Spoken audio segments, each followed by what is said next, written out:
Hello అందరికీ welcome to my channel Vatsalya Aditi vlogs. ఈరోజు నేను ఒక కర్రీ రెసిపీ షేర్ చేస్తున్నాను. అది వచ్చేసి బొంత కాకరకాయ. మేమైతే బొంత కాకరకాయ అంటాము, కొంతమంది బోడ కాకరకాయ అని కూడా అంటారండి. ఇందుగా అయితే దీన్ని వాష్ చేసి పెట్టేసుకొని వన్లోకి వాటర్ తీసేసుకొని అది బాయిల్ చేసుకోవాలి. నేనైతే ఇదే మెథడ్లో చేస్తాను. కొంతమంది డైరెక్ట్గా కట్ చేసేసి ఫ్రై లాగా చేస్తారు, నేనైతే ఇలాగే చేస్తాను. అది బాయిల్ అయిపోయింది, అది దించేసి పెట్టుకొని దీనిలోకి మనము ఏం వేస్తానంటే నేను కొబ్బరి అలాగే పచ్చిమిర్చి. కొబ్బరి అంటే పచ్చి కొబ్బరి కూడా వేయొచ్చు, ఎండు కొబ్బరి కూడా వేయొచ్చు. మా ఇంట్లో పచ్చి కొబ్బరి ఉంది కాబట్టి నేను పచ్చి కొబ్బరి వేసాను. ఇది ఉడికిపోయింది, చూసారా ఎంత బాగా ఉడికిందో. ఇది వచ్చేసి సీజనల్ వెజిటేబుల్ కాబట్టి ఒక్కసారైనా తప్పకుండా తినాలి. ఇది తినడం వల్ల హెల్త్కి కూడా చాలా మంచిది. ఈ సీజనల్ది ఏదైనా మనం మిస్ చేయకూడదండి. ముందుగా అయితే స్టవ్ ఆన్ చేసేసి బాండీ పెట్టేసుకొని అందులోకి ఆయిల్ వేసుకోవాలి. ఆయిల్ వచ్చేసి నేను 2 table spoon of the oil తీసుకున్నాను. ఇది టేస్ట్ కూడా చాలా బాగుంటుంది, అంత చేదు ఉండదు. బొంత కాకరకాయ అంటాం కానీ అంత చేదేమి ఉండరు. కొంతమంది దీన్ని కాకరకాయ అని కూడా అంటారండి. ఆయిల్ హీట్ అయిపోయింది. జీలకర్ర, ఆవాలు, కొంచెం కరివేపాకు, అలాగే ఆనియన్ వేసాను. ఆనియన్ కూడా సన్నగా చాప్ చేసి పెట్టుకొని ఆనియన్స్ కూడా వేసేసి బాగా కలుపుకోవాలి ఒకసారి.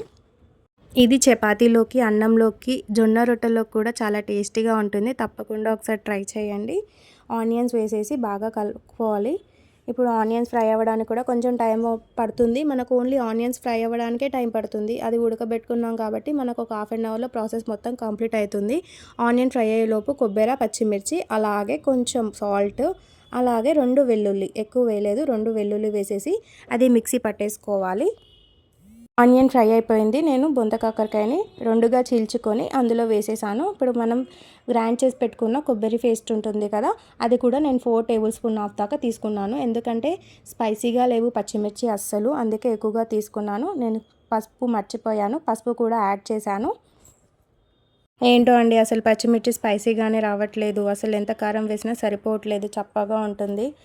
అందులోకి కొంచెం వాటర్ వేసేసుకొని ఇక లిడ్ పెట్టేసుకోవాలి. ఇది ఉడకడానికి కొంచెం పచ్చికారం కదండి, ఒక 10 మినిట్స్ అన్న పడుతుంది. ఒక 10 మినిట్స్ దాకన్నా బాగా కలుపుకుంటూ అటు ఇటు కలుపుకుంటూ మళ్ళీ లిడ్ పెట్టేసుకోవాలి.